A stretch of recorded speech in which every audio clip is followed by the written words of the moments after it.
Brett, thank you very much for taking the time. You're a professional MMA fighter. You have competed in Muay Thai, in bare-knuckle boxing. I mean, you've got about almost 100 fights. So what a resume, what a career. Could you tell me, you came from America to Thailand, you moved here. Why did you come here? Um, I was watching one Friday fights and I saw a lot of guys from Tiger Muay Thai. Then I heard about this thing called the Tiger Muay Thai tryouts. I didn't really know what it is, but I looked it up. Um, I saw I could apply to be on their MMA tryouts. So I applied, I got accepted, and I thought about it. The tryouts started like a few weeks before my school year ended. I was a school teacher at the time. In America, I was working as a school teacher, spending most of my days at work all day long. I trained before work and after work, but I was a professional. I was 2-0 at the time as a pro MMA fighter. But I decided when I saw these tryouts, I quit my job. I bought a one-way ticket all the way over to Thailand. It was one way, so I didn't know how long I was going to be here or if I was ever going to go back. Didn't know, but I knew I had to go for it. So flew to Thailand, did the Tiger Muay Thai tryouts, and then right away after the tryouts, they started getting me fights. They got me into one championship, and then really started building my career out from there. So yeah, that's how I got from America to Thailand, and here we are, beautiful Phuket. I'm so grateful to be here. But so you were a school teacher. Yes. You had a basically 9 to 5 job. When you were going to that job, and obviously in MMA you spar, you get punched, you get maybe a blue eye or something like that. So what was it like to go to work after maybe sparring? There were some times where I had to go into class with like stitches in my forehead. Some of the stitch jobs were really bad. There's just strings hanging out of my head. I'm like, this looks terrible. Yeah. There was there was a point in my teaching career. My first two pro MMA fights, I didn't take a lot of damage. I didn't take too many punches. There's this one time I was breaking up a fight in the classroom. Two kids were fighting each other, middle schoolers, little kids, and I'm pulling them apart. And one of them swinging at the other kid and hitting me in the back of the head. And there was a point in my career, my teaching career, where I had taken more punches in the classroom than the pro MMA cage, Yeah. which is absolutely wild. Yeah, it was definitely difficult balance, you know. Being a school teacher, being a professional fighter are not things that really go hand in hand, but that's what I was doing. But you decided to stop with that career as a school teacher. You left that career and you moved permanently to Thailand, one-way ticket as you said. But could you explain to me, you have a job, you have that security, you know that there will be money coming in, and then you move to the other side of the world, training, only training and competing with zero security. How difficult was that decision? Easy. It was the easiest decision ever. Because what is security? I don't really believe that's a thing. Like, any day you could just die. Like, there's no guarantee that there is a tomorrow. Like, we need to accept that reality. We could have this security and have this kind of fake idea that, oh, we'll live forever. We won't live forever. We live each day in itself. And if you try to be safe and secure, what's the point of that kind of life? There's no point. I'm very grateful that I was able to have a job where I was able to save money, not spend any money, just make sure I was saving as much as I could so I can afford to now do this. But I don't think anything is really secure. There's a time for this and that. There's a time for me working that job and staying in a safe, secure job. There was a time for that, but now there's a time for stepping out and being here. But as we spoke before the interview, nobody guarantees you in this MMA world that you will become financially secure. Nobody can tell you, okay, if you train twice a day and if you put all the work in, you're gonna get rich. Nobody guarantees you that. So how do you deal with that complete lack of security or guarantee? Because it's life. Nobody guarantees you're going to wake up tomorrow. So just be grateful for every day, accept that there are inherent risks in every single thing in life, and take the risks and do the things that you want to do, because this is your life and you can live however you want. But I can imagine when you made that decision back in the day, there were many people who would say, "Listen, Brett, you've got a job here, you've got your friends, you've got everything here. That's crazy what you're gonna do. Don't do that." How did you deal with that outside noise? Often when people would ask me that, usually I'd ask them, "Are you happy with your life?" And a lot of times they'd be like, "Yeah." I'd be like, "Are you really happy?" And then they'd start to think about it, and a lot of times it's like, "Wait, no, I'm not happy. I have this safety and security, and I go to work every day, and this is not a happy life at all." And most of the people who are saying like, "Oh, you shouldn't do this, you should stay safe," are the ones who are not happy with what they have. So yeah, you got to do what makes you happy. You got to live your life, not somebody else's life. Yeah. Well, you are living the life that you want to live because you wake up, you train, you compete, and the weather here is very, very good, very nice place. But 97 fights, when we include amateur and professional, you've got 97 fights. What kind of person do you need to be to compete 97 times? What kind of mentality do you need for that? Consistent. Anyone can fight. You just have to be consistent to do it 97 times, to make it a regular part of your routine. Yeah, consistency and understanding that there's going to be a lot of pain and you're just going to deal with that and push through it. I think it's harder to work 97 days at a job, at a 9 to 5. I think that's way harder. It's just about consistency, getting up, going to work, doing your job. I'm grateful that I was able to step in the ring or the cage 97 times, and I think I got quite a few more left in me as well. But what your sport? It's MMA, kickboxing, Muay Thai, Bare-Knuckle. These are crazy games, crazy sports, very dangerous. So, what is the mentality that? So you mentioned consistency, but what is the mentality that you need in order to face another man and to know that it's either you or him? What kind of mentality do you need for that? Takes a lot of self-belief. A lot of my best fights were where I had the belief in my techniques and in my abilities, and fighting that doubt. The fights that I lost were the ones where I had a lot of doubt. I started thinking, "Oh, what if this doesn't work? Oh, what if for this? What if that?" When you have those doubts, then you start to become your own biggest enemy. But when you're just okay with whatever the consequences are, hey, I'm going to throw a kick really hard at this guy. If he checks it and it hurts, I'm okay with that. I'm okay with the consequences. Once you're okay with the consequences, then your life, your mind opens up. When you're okay with the consequences, you're not afraid of pain. You could just push through anything. And I believe that's also like the definition of confidence, willing to say or do anything regardless of the consequences, kind of. But could you explain to me, you've competed also in bare-knuckle fighting. Yeah. So how severe are these fights and how tough on the body is that one? Really tough.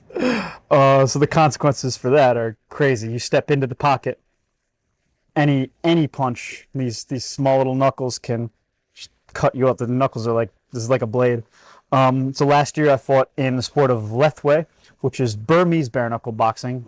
It's a sport where you can only win by knockout, and you can use headbutts, and there's no decisions. You can only win by knockouts. You have to knock the guy out twice. So if you knock the guy out unconscious, they can legally take a timeout for 3 minutes, and their corner can recover them, and they can come back to fighting and win the fight. You can get knocked unconscious and still come back and win in that sport. That was that was in the country of Myanmar. In Myanmar, you know how they talk about like the Mexican fighters, the Mexican warrior spirit. The Burmese have the craziest warrior spirit. They fight bare knuckle. They just come forward no matter what, and they don't care if they get dropped. They don't care about the consequences. They just come forward, and they have so much mental toughness and heart. So I fought one of their champions last year. Fortunately, I was a lot bigger than him. So we went to a draw because neither of us knocked each other out. 5-round draw. And then I did a bare knuckle fight in Russia against their undefeated champion, Kantemir Kolozhakov. And we were trying to have a technical fight. And then in the third round, he caught me real big. One of these, there's a big scar over my eye. I forget which one it is. You could probably see it. Yeah, the doctor had to stop the fight because it was really big.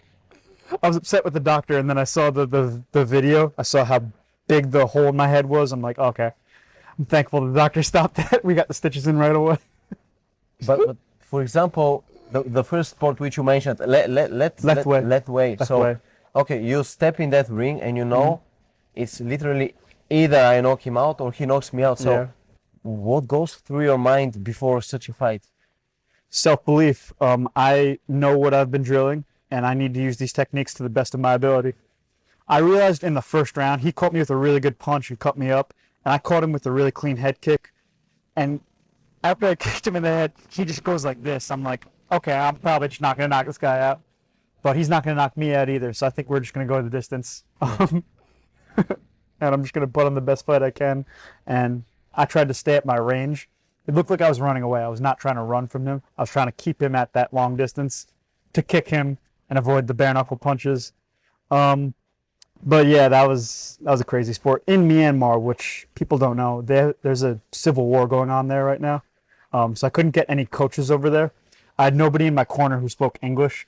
Everyone was just speaking Burmese. So that was a wild sport. Yeah. But you mentioned when you fought in Russia with the Russian champion in Bare-Knuckle, you got basically one shot cost a permanent scar. Yeah. So Bare-Knuckle now it's growing as a sport. There are many people watching because of McGregor, but is it actually possible to have a career in this game, having in mind that one punch can change your face? It's possible, because anything's possible. Do I recommend it? Definitely not. But I'm so grateful that I did it. I had this is a really big fight. I fought the best guy I possibly could have fought. I don't think there's really anyone better than Kantemir Kalashnikov. Yeah, I'm not sure if you'll see me in that again or not. We'll see. So Bare-Knuckle you've competed. You also compete in Muay Thai. Yes. And, could you tell me what is the level of Muay Thai? Obviously Thailand is the country of Muay Thai, but a person like with your background, training in America and training in different places, when you compete here in Muay Thai, what would you say about the level? It's okay. The level is crazy in Muay Thai because you might step in the ring and fight like a local Thai guy who just wants to lose, and just take a spot, and you have a really easy fight. Or you might step in there with a giant heavyweight who's swinging at you, who has never lost before. You could fight anyone, so you have no idea what you're getting into. I remember I agreed to do a Muay Thai fight this one time in Patong Stadium. And I'm walking to the gym and I see a big poster. My face is on the poster. It says 200-pound heavyweight championship. And it's my face and this big Russian guy's face. I'm like, hold on, what? What did I just agree to? I didn't know I'm fighting at 200 pounds. And they're like, oh, you're not going to weigh in. Don't worry. I'm like, I'm more worried now. I'm not going to weigh in. This guy's going to be huge. Everyone's telling me, oh, this Russian guy, he's so good. He's undefeated. He kills everyone. I'm like, what the fuck? How did it go? How did the fight go? I'm walking to the ring, like, here we go. I'm fighting this big undefeated Russian. And they're like, oh, the Russian guy didn't show up. You're fighting a Thai guy instead. And the Thai guy was a lot smaller than me. And I won by knockout first round. And I'm like, then I get the belt. I'm like, wait, that was a lot different than, a giant Russian instead I fought a small Thai. They changed it last minute. That's Muay Thai. Muay Thai, you can't worry about what the opponent is, or my crew always tells me, oh, no worry, just go. Like, shouldn't I know if my opponent's Orthodox or Southpaw? He's like, think about this, no problem. Okay, but so that's Muay Thai. You never know who you would face in Muay Thai. You don't weigh in, but you've also competed. So bare-knuckle boxing, Muay Thai. You've also obviously MMA is your bread and butter. That's your biggest passion. And I know you've also competed at one championship in MMA.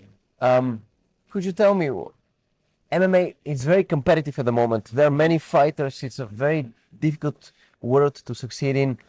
What are your plans? How do you see the future playing out? How will you succeed in this game? I'm gonna find the openings, find wherever I can go anywhere in the world, and it's difficult. I've had a career I fought in 6 different continents, so I don't know which door is going to open up, but I'm going to take full advantage of whatever opportunities come to me. So that last, I was talking about that Muay Thai fight.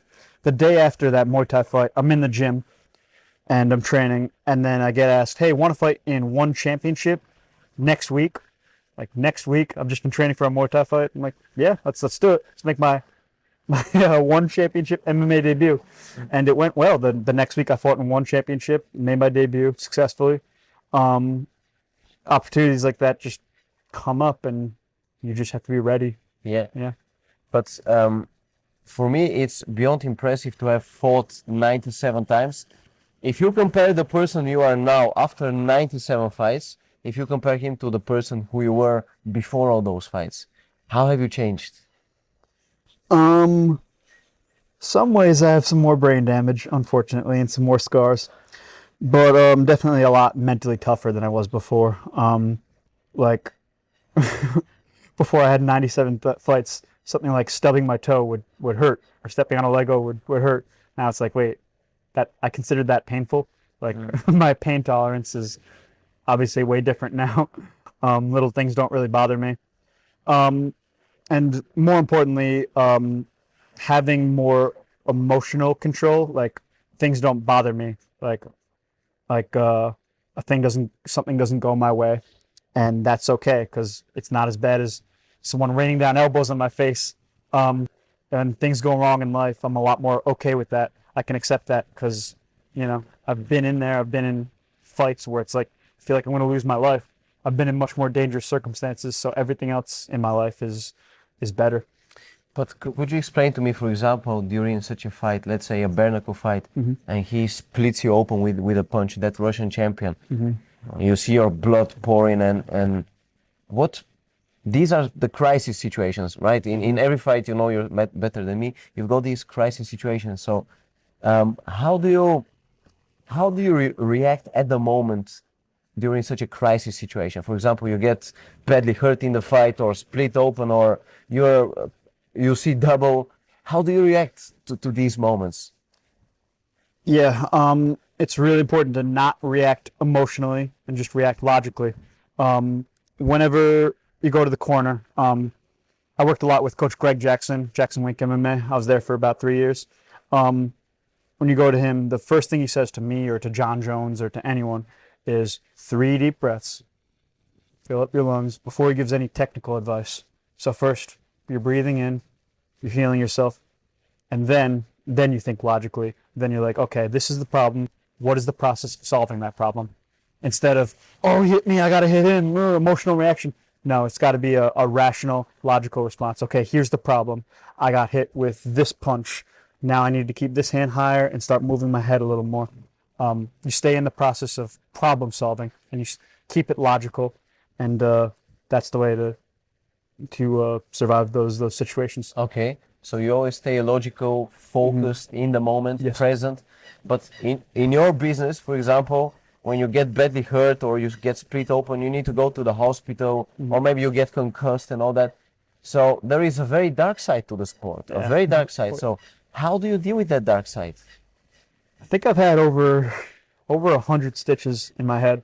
My face opens up really easily now, which is unfortunate.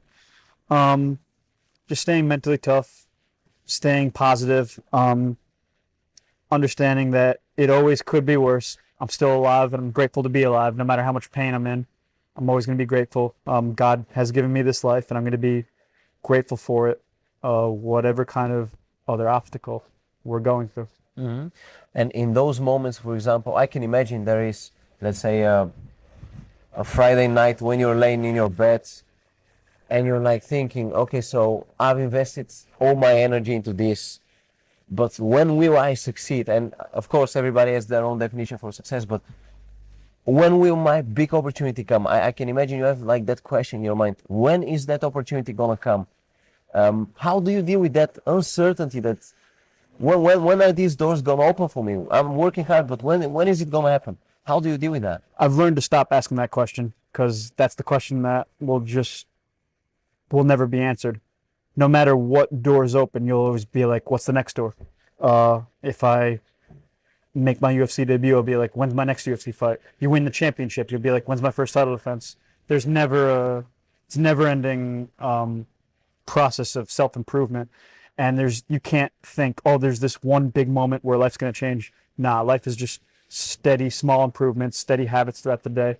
And every day you get a little bit better. You can't wait on one big moment. Maybe you will have a moment that stands out, but that's usually not how life works. Usually there's just steady improvements and progress, and you just have to accept whatever opportunities come your way. And well, in such a game like, well, not in combat sports in general, obviously you mentioned that you need a very strong mentality. You need to be very present, not too emotional. What keeps you going in that game? Where does that hunger to compete come from? Just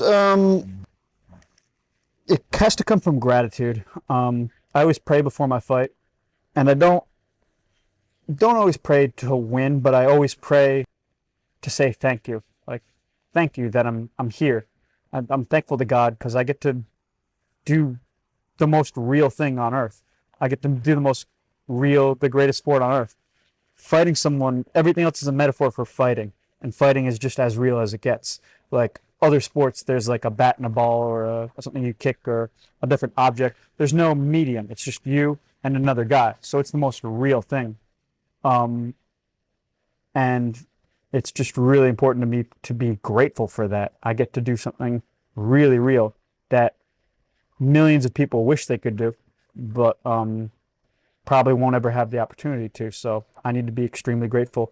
And if this is going to be my worst fight, I mean, if I'm in a really bad position, if I'm getting pounded on, and I still need to be grateful because this is what I wanted. I'm grateful for this adversity. I'm grateful that I can overcome this. And I'm grateful that I can become a stronger person.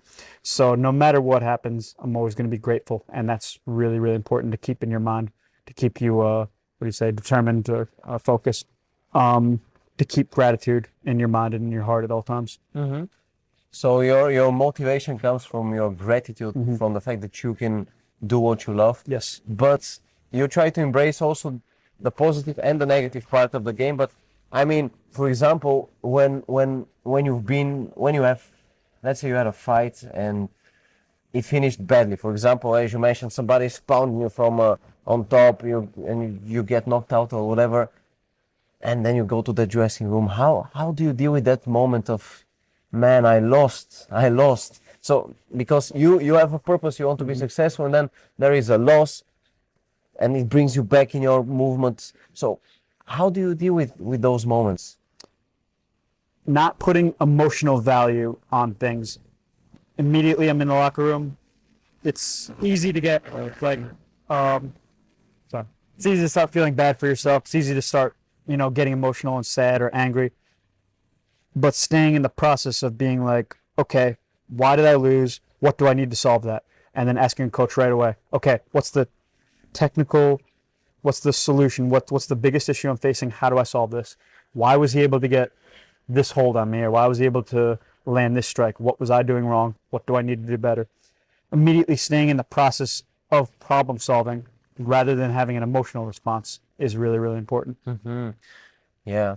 So you try to learn from the mistake. You don't think, oh, I got knocked out, that's so bad. You think, okay, I got knocked out because of this. What should I improve? Yes. But the shots, the kicks, the elbows to the head, that's very dangerous. Not only for, obviously, you get scar tissue and all that, but what I mean is you can, it's your brain, right? And you've got only one. So how do you make sure that you stay healthy in the process?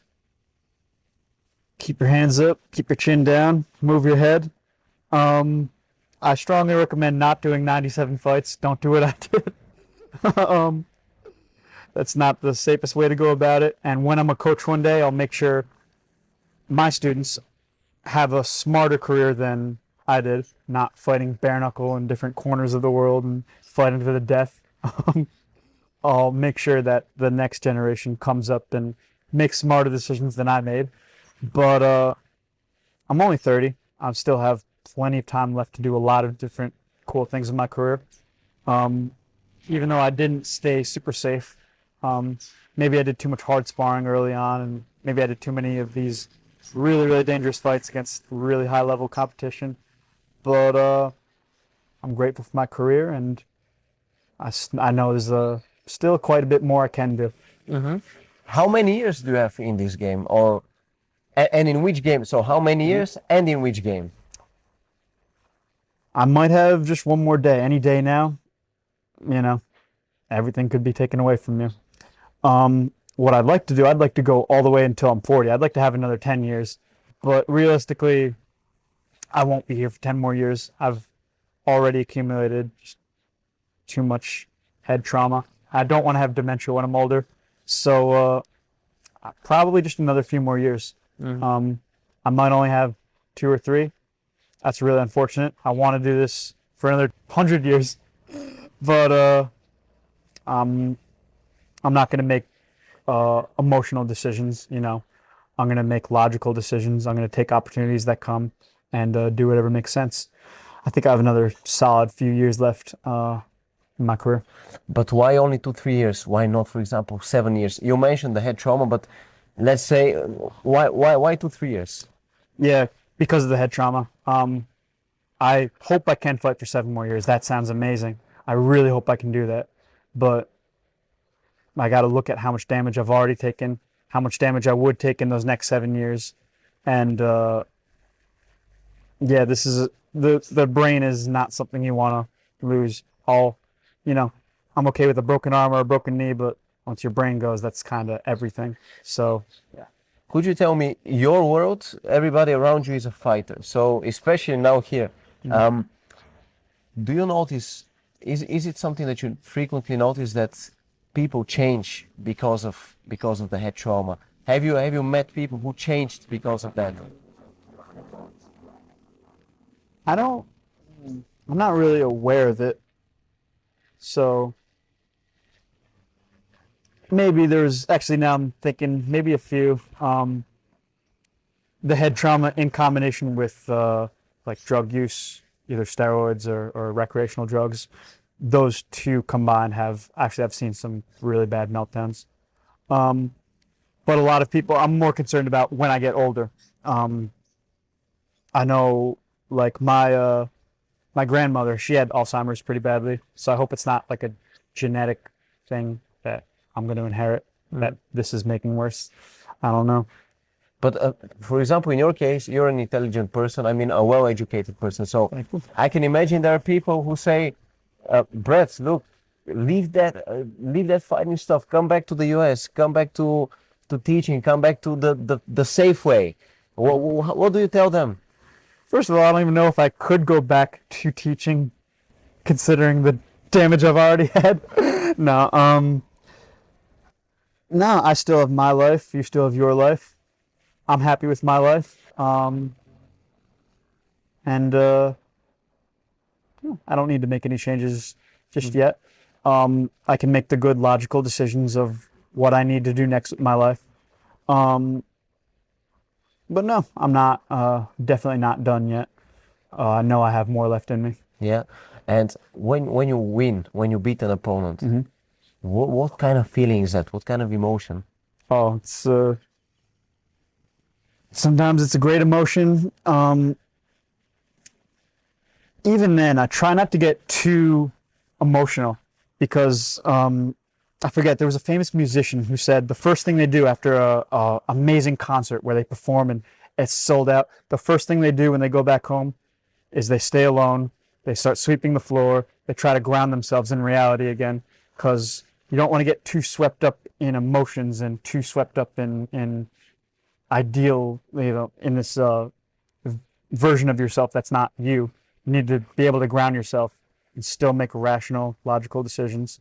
After you win, you still have to ground yourself and think, okay, what do I need to do next? And still keep myself from getting to becoming a person that makes emotional decisions. It's dangerous in wins or losses. But you come across as a very grounded person. But what are practices that you do in order to stay grounded? I really should meditate more. I don't do enough of that. But no, I just try to think about everything I do before I do it. Everything I do has to be logical and has to have a reason. You can always take a deep breath before you make a decision, and make a decision that makes sense. Yeah, Yeah. That's not a great answer. Sorry. No. I understand you. You basic breathing is very important. Very important. It's the most important thing in life is breathing. We can't really do anything without breathing. That's probably got to be the most important thing, right? Yeah, exactly. And what would you say now that with all your experience, with all these fights all over the world, 6 continents, what advice would you give to young fighters who are just starting out? Actually, 5 continents. I haven't fought in Africa yet, but I think next year, possibly, I'm working on something. So I can say I fought in 6 continents. Advice to young fighters: save your brain, avoid hard sparring, learn techniques, go to every single practice, and if you can't go to a practice because your body is overtrained, watch the practice. I'm constantly watching, constantly studying. There's so much out there for you to learn.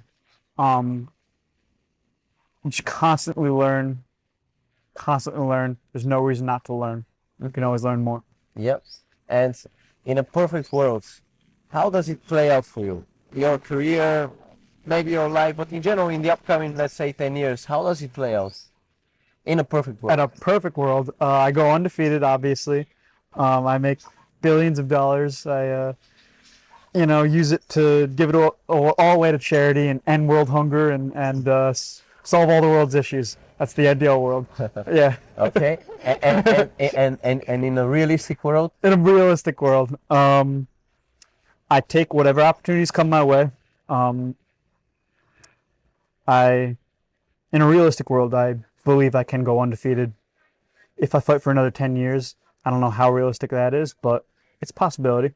I fight for another 10 years to go undefeated in every combat sport. Maybe back to one championship, maybe that big shiny gold one championship belt around my shoulder. But you never know what opportunities are going to open up, and I'll be ready for anything, and I'll accept that ideal situations probably won't happen, and I'll have to make the best of what I have in front of me. Okay. And when it is all said and done, when you finish with fighting, what will the next step be? Coaching. I love coaching. I already do a lot of coaching back in America. But yeah, building up the next generation of fighters. I was in talks with some different countries about me going over there and building up their local talent and making them get to the world stage. But yeah, I love coaching. I can't wait to do a lot more of that. One of the things I miss most from America was I coached little kids kickboxing class. I miss those kids so much. Used to love their little faces. They would get so excited for everything. I miss them so much. Yeah, I love coaching, and I definitely want to do more of that in the future. Okay. And in the future, when you coach these little kids and talents, what will be important for you? So what kind of character will they need in order to be successful? You're a fight veteran, obviously. What would you say? What mentality do you need for that? It's way more important that their character develops than their abilities develop. Because what's the point of being a great fighter if you're just not a good person? And a lot of them don't want to be fighters, and that's good. They should use fighting, the skills they learn in the gym, to further their careers, to get usually a better job than fighting. And it's better to develop their character rather than just make them a fighter. But to become the best fighter possible, consistency is the number one thing I would have to see in a student. Consistently see training every day, developing every day, making small improvements, and consistently developing and getting better. Okay. And you've been training here with world-class fighters, for example, Rafael Fiziev. What would you say? What do you notice? What patterns do you notice about these high-level fighters in terms of what is very typical for them? What makes them different? Yeah, they're very disciplined. They stick to their routine, and they're disciplined with their position in the ring. Like if you're fighting them, they're staying in really good position, but they're staying in good position in life as well. And they're usually making rational decisions. I've seen Rafael Fiziev break up fights because he's just the calm guy in the room. He's a good leader. And the best fighters are usually the ones who have that mindset where they can make these rational decisions and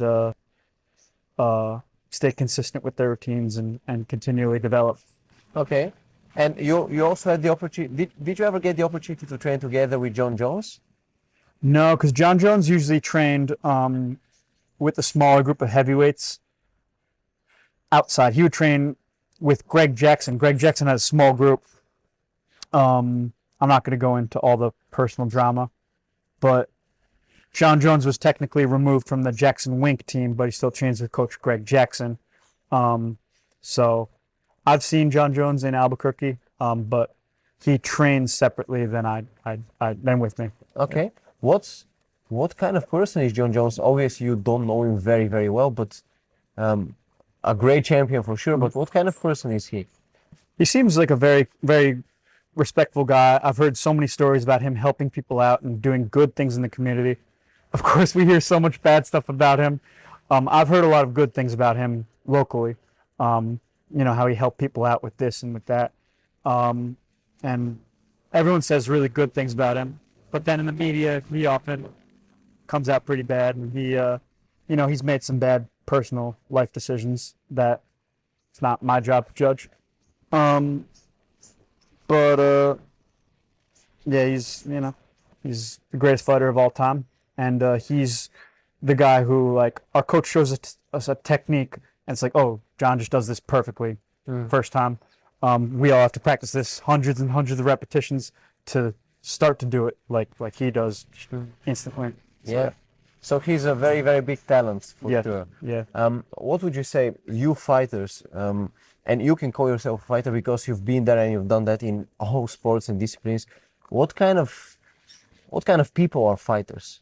What kind of character do they possess? Crazy people. If we're gonna say the good things, consistency, discipline. You have to be, constantly willing to adapt and evolve, and stay mentally tough when obstacles come, and have a very high pain tolerance. A little bit of craziness because you have to have non-normal circumstances. You have to fight with, your face covered with blood and, blind in one eye.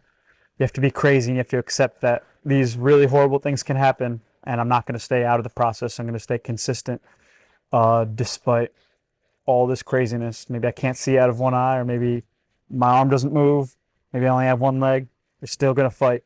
I'm going to stay consistent to my game plan despite whatever physical limitations my body's having. Okay, but when you say, for example, that your face is covered with blood and you're in that fight or flight modus, in the cage or in the ring, how do you get back to normal life? Because when you've been there with that adrenaline, with all that, everything that you experience in the ring, and then you go back to normal life, how do you get back to normal life? You have to ground yourself immediately, do some menial tasks, sweep the floor, wash the dishes, do some menial tasks that will reset you, and just, turn the music off, just have some quiet moments, spend some time praying or meditating, and just pull yourself back into reality, because you don't want to stay in that elevated position for too long. People can go crazy. You hear about, like, rock stars all the time. After a concert, they have an after party, and then they become drug addicts. You hear about that, like, all the time. So it's important to ground yourself and bring yourself back to reality. Okay, last couple of questions for you. I know also you're a Christian.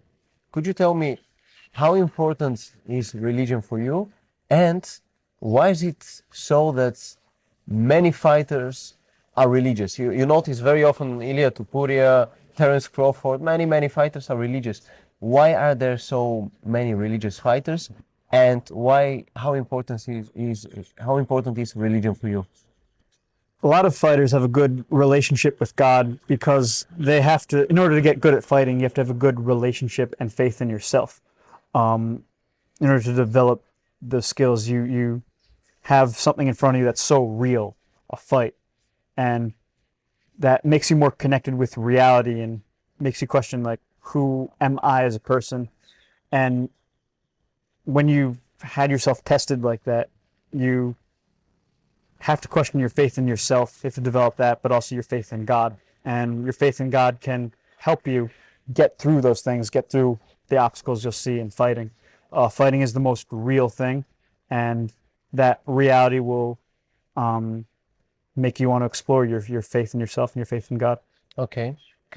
Well, we've had a very deep conversation, and you've been very, very honest. And it's an honor for me to speak with you because you are a veteran of the game and you're only 30. That's really impressive how many fights you've got. I wish you all the best with your career, and I hope that you get that big breakthrough which you deserve. Thank you. Thank you. Thank you very much, man. Thank you. Appreciate you. Thank you. Спасибо. Спасибо. До свидания. До свидания.